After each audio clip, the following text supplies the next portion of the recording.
kebangkitan awal gerakan nasionalisme di rantau Asia Tenggara pada abad ke-19 telah didorong dengan beberapa faktor. Sebenarnya, gerakan nasionalisme pada abad ke-19 ini lebih tertumpu kepada beberapa buah negara yang menunjukkan semangat untuk mengembalikan maruah bangsa dan tanah air.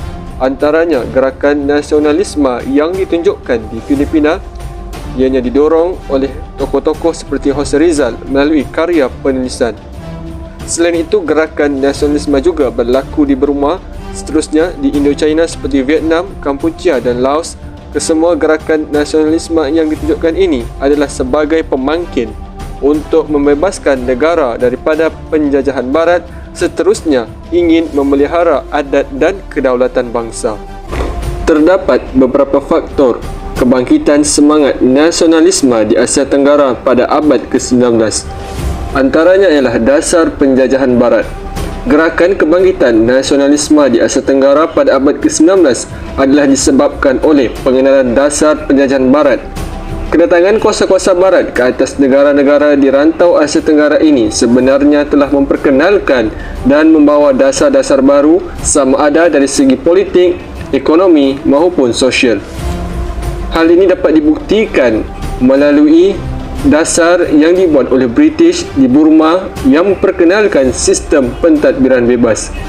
Di samping itu, dasar penjajahan British di Burma turut memperkenalkan beberapa undang-undang berkaitan dengan sistem pemerintahan yang berorientasikan kepada sistem birokrasi barat.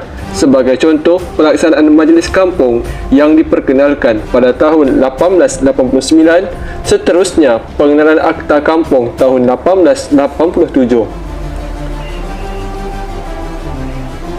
Selain itu, kemunculan semangat nasionalisme juga berlaku di Filipina sekitar tahun 1880-an yang menentang kepada dasar pemerintahan Sepanyol. Antara dasar yang diperkenalkan adalah dasar Hispanisasi yang sebenarnya membawa kepada penindasan dan ketidakadilan kepada penduduk tempatan di Filipina. Tujuan dasar Hispanisasi ini diperkenalkan adalah untuk menjadikan Filipina mirip kepada Sepanyol secara sepenuhnya. Hal ini bermaksud segala aspek sama ada dari segi politik, pentadbiran maupun ekonomi serta sosial mestilah berorientasikan kepada Sepanyol. Seterusnya, faktor kebangkitan nasionalisme tercetus akibat daripada dasar penjajahan barat oleh Perancis turut berlaku di Indochina. Isu pertikaian di sempadan China-Vietnam telah menyebabkan Perancis mengamalkan prinsip dan dasar campur tangan dalam kemelut, terutamanya dalam aktiviti ekonomi seperti penjualan garam di Sungai Merah. Di samping itu, faktor pemangkin semangat nasionalisme di Asia Tenggara turut didorong oleh faktor pengaruh agama. Hal ini dapat dibuktikan dengan pengaruh agama yang berlaku di Burma apabila ianya memberikan kesan kepada institusi Sangha. Seterusnya, gerakan nasionalisme di bawah pengaruh agama turut berlaku di Filipina adalah rentetan daripada peristiwa pembunuhan Los Burgos, Mariano Gomez dan Jacinto Zamora pada tahun 1872. Hal ini juga dapat dikaitkan dengan penentangan terhadap golongan filial yang merupakan golongan padri Kristian, namun dalam masa yang sama mereka turut mencampuri urusan jual beli dan perdagangan sehingga melakukan penyelewengan terhadap harta. Baiklah, faktor seterusnya ialah pengaruh media massa. Pengaruh media massa seperti akhbar dan majalah memainkan peranan penting dalam mencetuskan gerakan nasionalisme di Asia Tenggara, khususnya pada abad ke-19. Kita dapat lihat sebagai contohnya, di Filipina terdapat satu akhbar yang popular iaitu Noli Me Tangere pada tahun 1887. Akhbar ini membincangkan tentang kritikan penjajahan Sepanyol ke atas Filipina. Penerbitan akhbar ini merupakan satu tindakan yang berani yang telah dilakukan oleh Jose Rizal. Hal ini kerana akhbar ini mengkritik bagaimana orang-orang gereja memeras penduduk tempatan. Ekoran daripada itu, Sepanyol telah mengharamkan akhbar tersebut kerana bimbang dengan reaksi masyarakat Filipina. Contohnya, Fr. Jose Rogues telah menghasilkan pamflet Caingat Cayo bagi mengelakkan masyarakat untuk membacanya sekaligus menekankan bahawa Akbar itu hanyalah sebuah hasutan. Pengharaman Akbar Jos Rizal atas sebab Sepanyol risau akan merosakkan kedudukan mereka di Filipina. Akhir sekali, faktor yang mendorong kemunculan nasionalisme ialah kemajuan pengangkutan dan perhubungan. Melalui faktor ini, ianya telah membawa kepada gerakan yang positif. Hal ini kerana kewujudan kemajuan pengangkutan dan perhubungan seperti jalan raya kereta api, telefon dan telegraf telah memudahkan saluran komunikasi antara para nasionalis dan penyebaran idea nasionalisme bergerak dengan lebih pantas dan berkesan. Oleh itu, faktor ini merupakan faktor yang terakhir yang mendorong kemunculan nasionalisme di Asia Tenggara. Seterusnya, perkembangan kebangkitan nasionalisme turut berlaku di Indochina. Hal ini didorong oleh gerakan pembaharuan daripada generasi elit di Vietnam pada sekitar tahun 1860 sehingga tahun 1870. Generasi yang menggerakkan reformasi atau pembaharuan dalam budaya politik elit Vietnam ketika penaklukan Perancis di bahagian utara Vietnam sekitar tahun 1880-an. Hal ini menunjukkan bahawa pergerakan ini menunjukkan prinsip tindak balas daripada Confucian terhadap pemerintahan Perancis. Seterusnya, perkembangan gerakan golongan cendekiawan juga mendorong kepada berlakunya semangat nasionalisme di Vietnam. Perkembangan gerakan nasionalisme yang digerakkan juga oleh golongan cendekiawan ini dinamakan sebagai gerakan Chan Vuong atau Perang 10 tahun pada tahun 1885 sehingga tahun 1895. Sebahagian besar golongan cendekiawan ini memberikan kesetiaan yang sepenuhnya kepada Raja Hamni dan menolak Raja Dongkan. Di samping itu, rusuhan dalam gerakan nasionalisme turut berlaku di Kemboja.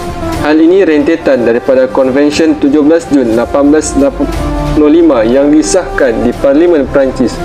Pemberontakan ini tercetus adalah disebabkan kuasa Raja Norodom yang merasakan bahawa Perancis bersiap sedia untuk menghapuskan Kemboja dan menyatukan dengan Cochinchina. Walaupun pada asalnya ianya bertentangan dengan perjanjian Perancis-Siam. Perkembangan kebangkitan awal gerakan nasionalisme di Filipina pada abad ke-19. Tahap pertama iaitu secara propaganda. Pada abad ke-19 telah muncul seorang tokoh nasionalisme iaitu Jose Rizal yang menentang pemerintahan Sepanyol. Perjuangan Jose Rizal menggunakan cara yang damai atau lebih dikenali sebagai gerakan pasif. Jose Rizal menulis karya pertamanya iaitu Noli Me Tangere pada tahun 1887 di mana ia merupakan kritikan secara halus terhadap pemerintahan Sepanyol dan gereja di Filipina.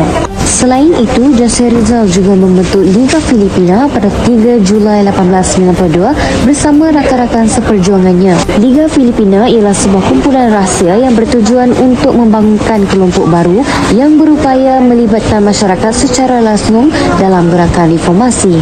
Tahap kedua ialah gerakan Katipunan ataupun Revolusi Filipina. Revolusi ini melahirkan semangat nasionalisme, sebuah tuntutan kemerdekaan Filipina.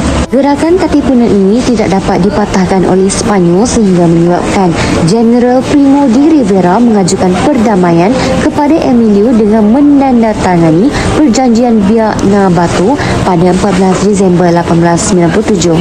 Seterusnya ialah selepas kegagalan Revolusi Filipina iaitu dengan penubuhan Republik. Spanyol akhirnya melepaskan Filipina setelah kekalahan terhadap Amerika Syarikat. Amerika Syarikat bertindak untuk meletakkan Filipina di bawah tanah jajahannya. Oleh itu, Emilio Aguinaldo mengisytiharkan sendiri Republik Filipina pada tahun 1899 di Malolos. Namun, pengisytiharan kemerdekaan ini tidak diiktiraf oleh Amerika Syarikat. Perkembangan kebangkitan awal gerakan nasionalisme di Burma abad 19. Ramai rakyat tempatan yang tidak menyangka negara mereka akhirnya dijajah peringkat demi peringkat dan mangsa konbaung telah ditamatkan. Peristiwa ini telah mengilhamkan gerakan anti-British yang meluas serta melibatkan pelbagai lapisan masyarakat dan kelompok etnik. Pada tahun 1892, semasa penaklukan Peru, British terpaksa berhadapan dengan gerakan anti-British yang lebih meluas yang dipelopori pemimpin tempatan atau Tugi seperti Yu Miat Tun. Beliau mengumpulkan sejumlah penduduk kampung dan mengarahkan serangan lebih khusus terhadap mereka yang telah membantu orang Inggeris dalam apa cara sekalipun. Gerakan ini diakui menyulitkan pengenalan pentadbiran baharu.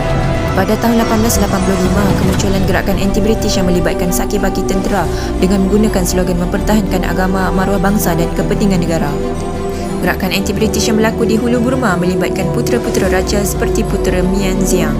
Dalam gerakan menentang British ini, beberapa bekas pegawai diraja, pemimpin tempatan dan Sami menyokong putera raja. Gerakan anti-British yang berlaku di hilir Burma di daerah Tarawadi iaitu Yuthuria, seorang Sami mempengaruhi penduduk kampung untuk menentang. Apabila British menduduki Mandalay, Yu Aumiat Chaufa dari Wunto enggan tunduk dan sebaliknya membuat beberapa gerakan penentangan. Pergerakan yang dipimpin Chaufa Wunto ditumpaskan apabila kampung-kampung yang menyokong Wunto seperti di Bilin dan Kiakto di Burma Hilir dibakar hangus pada tahun 1886. Gerakan-gerakan ini hanya dapat ditamatkan pada pertengahan tahun 1890 setelah British menggunakan gabungan kekuatan tentera dan helah politik. Seterusnya ialah kesan nasionalisme. Melalui gerakan awal nasionalisme di Asia Tenggara, khususnya di Filipina, Burma dan Indochina sebenarnya telah memberikan kesan yang positif. Hal ini kerana melalui gerakan awal inilah menyebabkan negara-negara pada abad ke-19 ini telah menuju ke arah kemerdekaan. Walaupun akhir abad ke-19 negara-negara tersebut masih belum mencapai kemerdekaan, namun pada abad ke-20, negara-negara tersebut telah berjaya memperoleh kemerdekaan di negara masing-masing. Hal ini dapat disimpulkan bahawa gerakan pada tahap pertama hanya bersifat sederhana, manakala gerakan pada tahap kedua adalah lebih radikal. Dalam gerakan awal nasionalisme ini, berlakunya pembunuhan, penangkapan dan dibuang negeri terhadap para nasionalis. Misalnya, Emilio Aguinaldo, nasionalis Filipina, telah ditangkap oleh penguasa Filipina ketika itu iaitu Spanyol. Secara keseluruhannya, dapat disimpulkan bahawa gerakan pada tahap kedua ini telah membawa kepada kesinambungan awal abad ke-20. Hal ini kerana negara seperti Indochina, Filipina telah berjaya mendapatkan kemerdekaan, seterusnya bebas dari cengkaman kuasa barat. Kesimpulannya, kebangkitan awal gerakan nasionalisme di Asia Tenggara lebih menonjol di negara Filipina, Burma dan Indochina, khususnya di Vietnam sekitar abad ke-19. Kemasukan penjajah barat telah mengancam daripada segi politik, ekonomi dan sosial tanah jajahan. Kesedaran terhadap perlunya kebebasan memerintah negara sendiri dan bebas daripada cengkaman penjajah menjadi peranan vital sebagai pemangkin semangat nasionalisme.